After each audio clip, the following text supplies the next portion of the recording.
Ukraine Russia وار میں کیا ہو رہا ہے؟ لیٹسٹ ڈیلی اس کی وار سچویشن چینج ہو رہی ہے اور ہمیں ڈیلی اس کے اوپر نظر رکھنے کی ضرورت ہے کہ رشیا یوکرین وار میں کیا ہو رہا ہے، because this is not simply a war between Russia and Ukraine, it is a very big proxy war جس میں تمام یورپین یونین کے ممالک اور یو ایس جو ہے وہ ایک پراکسی طریقے سے اس وار کے اندر اپنا رول پلے کر رہے ہیں by giving weapons and giving political and moral support to Zelensky and his government. اور یہ کچھ ایسا لگ رہا ہے کہ یہ وار جو ہے یہ بہت جلدی ختم نہیں ہوگی، بیکاز آف دا ریزن کہ پوٹن تو کبھی بھی ہار نہیں مانے گا، بیکاز ان کے لیے تو یہ ایک سروائیول کا ایشو ہے. لیکن اس کے برعکس جو یورپین یونین ہے اور جو نیٹو ہے اور یو ایس یونائٹڈ اسٹیٹس ہے، یہ لوگ بھی نہیں چاہیں گے کہ جلد سے جلد یہ وار ختم ہو جائے، بیکاز دے سیڈلی ٹو سے کہ دونوں سائڈ سے ایسا نہیں ہے کہ کسی کو پرواہ ہوگی کہ کتنے یوکرینین لوگ جو ہیں عوام وہاں پہ مر رہے ہیں ڈیلی، کتنی بلڈنگز انفراسٹرکچر تباہ ہو رہا ہے، کس طرح سٹیز ان کی تباہ ہو رہی ہیں، لوگوں کی لائیولیہوڈز ختم ہو رہی ہیں اور وہ ٹیرر کے اندر زندگی گزار رہے ہیں. تو اس سے ان وارنگ پارٹیز کو جو ہے کچھ خاص فرق نہیں پڑتا. رشیا تو بالکل پیچھے نہیں ہٹے گا، بیکاز وہ سمجھتے ہیں کہ اس کے ساتھ اس کے جو پرو سوویت اسپیس ہے یا رشین کی جو اپنی پولیٹیکل اسپیس ہے اس میں ای یو اور نیٹو نے انٹروین کیا ہے، اور دوسری طرف سے یو ایس اور جو ان کے الائز ہیں ای یو وغیرہ یہ بھی نہیں چاہیں گے کہ یہ وار ختم ہو، بیکاز وار وار از کہتے ہیں نا کہ وار از اے ریکٹ، اس میں ان کی بہت کمائی ہوتی ہے، ان کو بہت فائدے ہوتے ہیں. تو لائک ایسا لگ رہا ہے کہ یہ بہت طویل عرصہ یہ جنگ جاری رہے گی. اور اس کے ساتھ ساتھ یہ کہ اس جنگ کے جو ہے بڑھنے کا، یعنی کہ یوکرین کی بارڈر سے باہر مزید پھیلنے کا جو ہے نا خدشہ وہ بہت زیادہ ہے، کیونکہ یوکرین کے کا ساتھ ہی جو نیبر مولڈوو ہے اس کے بارے میں بھی یہ قیاس آرائیاں شروع ہو گئی ہیں کہ شاید جو پوٹن ہے وہ صرف یوکرین کے اوپر قبضہ نہیں کرنا چاہتے، بلکہ اس کا ٹارگٹ جو ہے یوکرین پلس مولڈوو ہے. تو اب اس ای یو اور نیٹو نے اس چیز کو ہائی لائٹ کرتے ہوئے اب یہ ضروری ان کے لیے ہو گیا ہے کہ وہ مولڈوو کی بھی پروٹیکشن کریں اور وہ اس کو بھی اسی طرح سے ویپنائز کریں اور میک شور کریں کہ مولڈوو جو ہے وہ کسی نہ کسی طرح سے ای یو کے اور نیٹو کا حصہ بنا رہے اور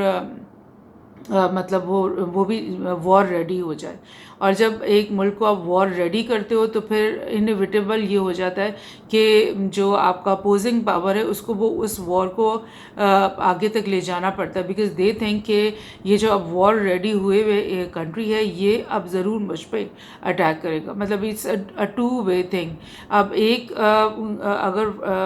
کنٹری اپنی فورسز ایک بارڈر پہ کھڑی کرتی ہے تو اس کا یہ مطلب صرف نہیں ہوتا کہ یہ کنٹری اس دوسرے کنٹری پہ حملہ کرنا چاہ رہی ہے، بلکہ ساتھ ہی ساتھ جو دوسری کنٹری ہے اس کو ایک پریمپٹیو یا پروٹیکٹیو موڈ میں آنا پڑتا ہے اور اس کو اپنی سروائیول کے لیے ایک یعنی ریٹیلیٹری یا ایک ڈیفینسو وار کرنی پڑ جاتی ہے. تو یہ وار کا یہ سائیکالوجی ہوتی ہے. اب پرابلم یہ ہے کہ مولڈوو بھی ایک ڈیولپنگ اور ایک مطلب it's not a very rich country, اسی طرح یوکرین بھی ایک مڈل ٹائپ آف کنٹری تھا، it's not a very rich country. اور ان کے جو عوام ہیں یہ اپنی سروائیول کی جنگ لڑے ہوتے ہیں، یہ اپنا بڑی مشکل سے ان لوگوں کا یعنی کہ گزارا چل رہا ہوتا ہے. گلوبل اکنامک ریسیشن بالکل یعنی کہ ہمارے اندر آ چکی ہے ایک طرح سے، کیونکہ انفلیشن ہر ملک میں، فوڈ کی پرائسز، گیس کی پرائسز، آئل کی، سب ہر جگہ بڑھ گئی ہیں. اور اس وار کی وجہ سے جتنی وہ بڑھ رہی تھی اس سے بھی ڈبل ہو کر وہ بڑھتی ہوئے آگے آ گئی ہیں. تو یہ جو یوکرین وار ہے یہ ایک اکیلا دو کنٹریز کے بیچ کا وار نہیں رہ گیا، بلکہ یہ ایک پوری لائک دنیا کی تمام کنٹریز کو یہ افیکٹ کر رہی ہے، اور دنیا کی تمام کنٹریز اس میں ایک کسی نہ کسی طرح سے انوالو ہونا شروع ہو جائیں گی۔ فار انسٹنس میں آپ کو بتاؤں کہ ایران کے ساتھ ابھی یوکرین نے ابھی کچھ یہ بول دیا ہے کہ ہم اپنا ریلیشن شپس جو ہے وہ ایران کے ساتھ ڈپلومیٹک ختم کر رہے ہیں، بیکاز انہوں نے الزام لگایا ہے کہ رشیا نے جو ڈرونز یوز کیے ہیں یوکرین کے اوپر، وہ ڈرونز جو ہے ایرانی میڈ تھے۔ تو آپ دیکھیں ایک مطلب Iran was just a neutral sitting out side. اگر انہوں نے جیسے ہر کنٹری اپنے ویپنز دوسرے کنٹریز کو سیل کرتا ہی رہتا ہے، اور اس وقت اس کو یہ نہیں پتہ کہ وہ جب کبھی جنگ ہوگی اور کس کے خلاف ہوگی اور کیسے وہ ویپن یوز ہوگا۔ تو فار انسٹنس ابھی F-16 اگر ہمیں یو ایس نے بیچے ہیں، تو ظاہر ہے ہم جب ہماری جنگ اگر انڈیا کے ساتھ ہوگی تو ہم اس کے خلاف یوز کریں گے، رشیا کے ساتھ ہوگی تو اس کے خلاف یوز کریں گے۔ تو یہ تو اس میں اب یہ تو نہیں ہوگا کہ یو ایس کی یہ غلطی ہوگی۔ تو اسی طرح سے ایران کہہ رہے کہ ہمارے ساتھ ڈپلومیسی ختم کرنے کا جو یہ انہوں نے بات کی ہے یہ بالکل مطلب نامناسب ہے، اور ہم بھی پھر ریٹیلیٹ کریں گے۔ اگر یہ اس طرح سے ہمارے ساتھ کریں تو ہم بھی ریٹیلیٹ کریں گے کسی نہ کسی طریقے سے۔ تو آپ یہ دیکھو گے کہ یہ جو کولڈ وار ہم کہتے تھے نا کہ ختم ہو گئی ہے، اور مطلب یہ پرو یو ایس کیمپ اور پرو رشین کیمپ جو کولڈ وار میں چلتے رہے، وہ مطلب وہ والی گلوبل پالیٹکس ختم ہو گئی ہے۔ اب نان الائنس بھی پاسبل ہو گئی ہے، اب کنٹریز جو ہے وہ اپنا اپنا کام کر رہی ہیں، لیکن اب بہت تیزی کے ساتھ ہم دیکھ رہے ہیں کہ رشین الائز جو ہے وہ اکٹھے ہونے شروع ہو جائیں گے، کیونکہ ایران جو ہے اس وقت وہ رشین الائی ہے، اور پاکستان بھی کچھ عرصے پہلے رشین الائی ہی نظر آ رہا تھا۔ تو اٹس لائک کہ یہ ایک دوبارہ سے جو کولڈ وار ہے وہ دوبارہ ہاٹ ہونا شروع ہو گئی ہے، اور یہ ایک دوبارہ سے جو گلوبل پالیٹکس ہے وہ کیمپس میں ڈیوائڈ ہونے شروع ہو رہی ہے۔ تو لائک اٹس ویری ڈینجرس، یہ ہیومینٹی کے لیے بہت ڈینجرس ہے، بیکاز جب اتنے سارے ملک انوالو ہو جاتے ہیں وارز میں تو وہ وار سپریڈ ہونا شروع ہو جاتی ہے، وہ پھر خدا نہ خواستہ ورلڈ وار کی طرف، جیسے کہ ورلڈ وار میں بھی یہی ہوا تھا کہ بہت ساری یعنی دنیا کے آدھے سے زیادہ ممالک جو ہیں وہ اس کی لپیٹ میں آ گئے تھے۔ تو وہ گاڈ فوربڈ ایسا ہوگا نہیں انشاءاللہ، لیکن یہ وہ ٹرینڈ ہے جس کی طرف یہ چیزیں جا رہی ہیں۔ تو اس میں ڈیفینیٹلی سائڈس لینے پڑیں گے لوگوں کو، ملکوں کو،